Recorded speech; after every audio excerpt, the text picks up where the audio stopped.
حضرت عبداللہ اور be be Amna کی وفات کے بعد نبی پاک صلی اللہ علیہ وآلہ وسلم کی پرورش کا ذمہ آپ کے دادا عبد المطلب کے پاس رہا، اور حضرت عبد المطلب نے نبی پاک صلی اللہ علیہ وآلہ وسلم کی بے حد محبت اور شفقت کے ساتھ پرورش کی۔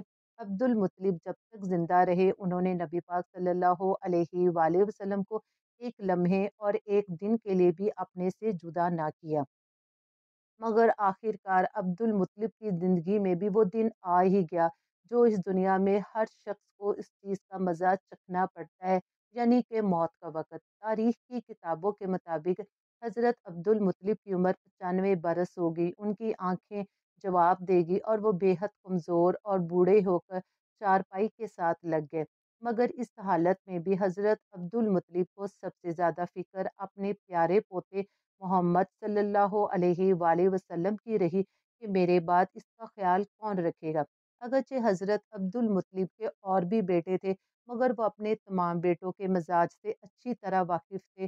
وہ نبی پاک صلی اللہ علیہ وآلہ وسلم کو اپنی کسی ایسے بیٹے کی سرپرستی میں دینا چاہتے تھے جس کی طبیعت میں اور مزاج میں نرمی اور محبت ہو، تاکہ وہ نبی پاک صلی اللہ علیہ وآلہ وسلم کا اسی شفقت اور محبت کے ساتھ خیال رکھ سکے جس شفقت اور محبت اللہ علیہ وآلہ وسلم کے حوالے کر دیا۔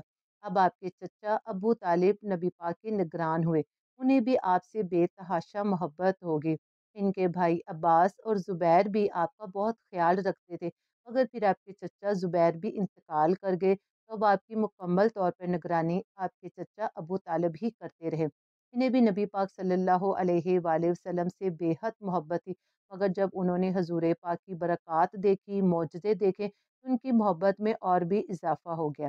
ابو طالب اپنے دوسرے تمام بھائیوں کی نسبت مالی اعتبار سے کمزور تھے، دو وقت سارے گھرانے کو پیٹ بھر کر کھانا بھی نہیں ملتا تھا، مگر جب نبی پاک صلی اللہ علیہ وآلہ وسلم ان کے ساتھ کھانا کھاتے تو تھوڑا کھانا بھی ان سب کے لیے کافی ہو جاتا، سب کے پیٹ بھر جاتے۔ اسی لیے جب دوپہر یا رات کے کھانے کا وقت ہوتا تو سب دسترخوان پر بیٹھتے تو ابو طالب ان سے کہتے، ابھی کھانا شروع نہ کرو، میرا بیٹا آ جائے پھر شروع کرنا۔ جب نبی پاک تشریف لے آتے اور ان کے ساتھ بیٹھ جاتے تو آپ کی برکت اس طرح ظاہر ہوتی کہ سب کے سیر ہونے کے بعد بھی کھانا بچ جاتا۔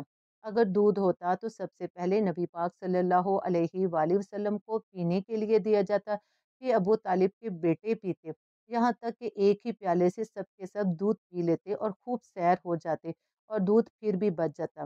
ابو طالب کے لیے ایک تکیہ رکھا ہوتا تھا، وہ اس سے ٹیک لگا کر بیٹھتے تھے۔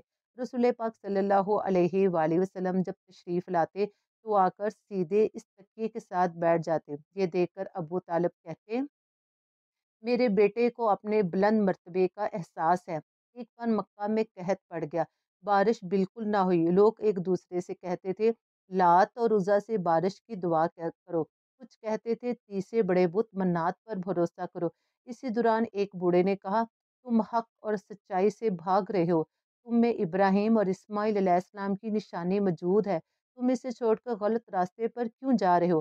اس پر لوگوں نے اس سے کہا، کیا آپ کی مراد ابو طالب سے ہے؟ انہوں نے جواب میں کہا، ہاں، میں یہی کہنا چاہتا ہوں۔ اب سب لوگ ابو طالب کے گھر کی طرف چلے، وہاں پہنچ کر انہوں نے دروازے پر دستک دی تو ایک خوبصورت آدمی باہر آیا۔ وہ سب لوگ اس آدمی کی طرف بڑے متوجہ ہوئے اور بولے، اے ابو طالب، وادی میں قحط پڑا ہے، بچے بھوکے مر رہے ہیں، اس لیے آؤ اور ہمارے لیے بارش کی دعا کرو۔ ابو طالب باہر آئے، ان کے ساتھ نبی پاک صلی اللہ علیہ وآلہ وسلم بھی تھا، اور نبی پاک صلی اللہ علیہ وآلہ وسلم کا چہرہ مبارک اس قدر چمک رہا تھا کہ جیسے اندھیرے میں سورج نکل آیا ہو۔ ابو طالب کے ساتھ اور بھی بچے تھے، مگر انہوں نے نبی پاک صلی اللہ علیہ وآلہ وسلم کا بازو پکڑا ہوا تھا۔ اس کے بعد ابو طالب نے حضور کی انگلی پکڑ کر کعبے کا طواف کیا۔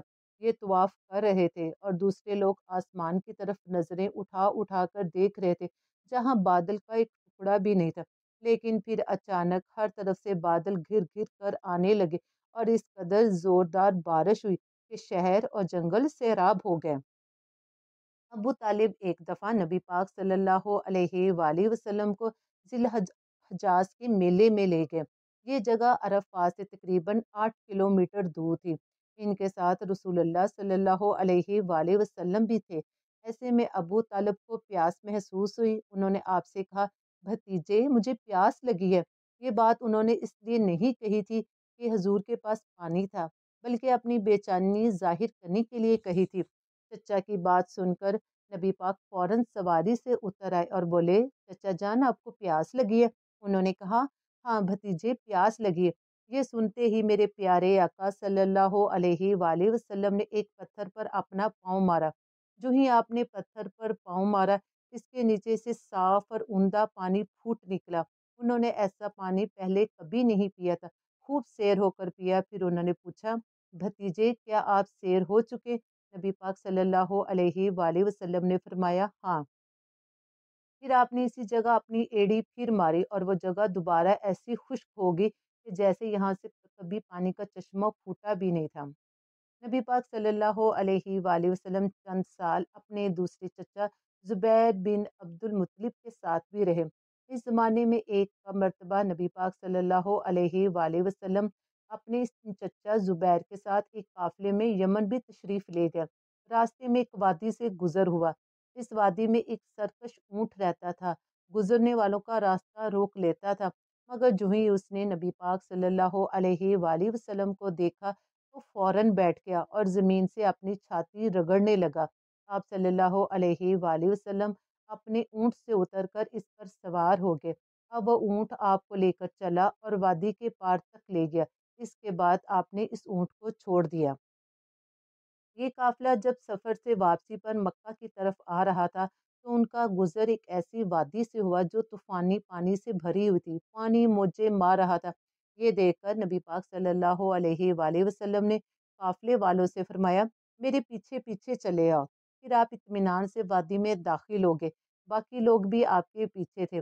اللہ تعالیٰ نے اپنی قدرت سے پانی خشک کر دیا اور آپ اپنے پورے قافلے کو لیے پار اتر گئے۔ قافلہ مکہ پہنچا تو لوگوں نے یہ حیرت ناک واقعات بیان کیے۔ لوگ سن کر بول اٹھے، اس لڑکے کی تو کچھ شان ہی نرالی ہے۔ جبکہ ابن ہشام لکھتے ہیں کہ بنو لہب کا ایک شخص بہت بڑا قافیہ شناس تھا، یعنی کہ لوگوں کی شکل و صورت دیکھ کر ان کے حالات اور مستقبل کے بارے میں اندازے لگایا کرتا تھا۔ مکے آتا تو لوگ اپنے بچوں کو اس کے پاس لاتے، وہ انہیں دیکھ دیکھ کر ان کے بارے میں بتاتا تھا۔ ایک بار جب یہ آیا تو ابو طالب بھی نبی پاک صلی اللہ علیہ وآلہ وسلم کو اس کے پاس لے گئے، اور اس وقت ابھی آپ نو عمر لڑکے ہی تھے۔ قافیہ شناسوں نے آپ کو ایک نظر دیکھا، پھر دوسرے بچوں کو دیکھنے لگا۔ فارغ ہونے کے بعد اس نے کہا، اس لڑکے کو میرے پاس فوراً لے کر آؤ۔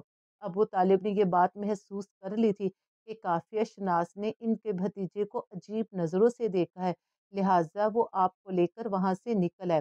جب قافیہ شناس کو معلوم ہوا کہ وہ بچہ وہاں پر موجود نہیں ہے تو وہ چیخنے لگا، تمہارا برا ہو، اس لڑکے کو میرے پاس ڈھونڈ کے لاؤ جسے میں نے ابھی دیکھا ہے، اللہ کی قسم وہ بڑی شان والا ہے۔ ابو طالب نے نکلتے ہوئے ان کے یہ الفاظ سن لیے تھے۔ نبی پاک صلی اللہ علیہ وآلہ وسلم نے اپنے چچا ابو طالب کے ساتھ اپنی زندگی کا ایک لمبا عرصہ گزارا، یہاں تک کہ حضرت ختیجہ سے شادی بھی ابو طالب کے مشورے اور رائے کے ساتھ ہی کی، اور ابو طالب نے جب نبی پاک صلی اللہ علیہ وآلہ وسلم نے اعلان نبوت فرمایا اور مکہ کے تمام لوگ پیارے آقا صلی اللہ علیہ وآلہ وسلم کے دشمن بن گئے، ابو طالب نے تب بھی نبی پاک صلی اللہ علیہ وآلہ وسلم کا ساتھ نہ چھوڑا اور آپ کے ساتھ ہر قدم اور ہر موقع پر موجود رہے اور کفار مکہ کی سازشوں سے آپ کی حفاظت فرماتے رہے۔ نبی پاک صلی اللہ علیہ وآلہ وسلم کی نو عمری اور جوانی کے واقعات مزید جاننے کے لیے میرے ساتھ جڑے رہیے گا اسی چینل پر، جس کا نام ہے ایس دینی سٹوریز۔ پلیز چینل کو لائک اور سبسکرائب کرنا مت بھولیے۔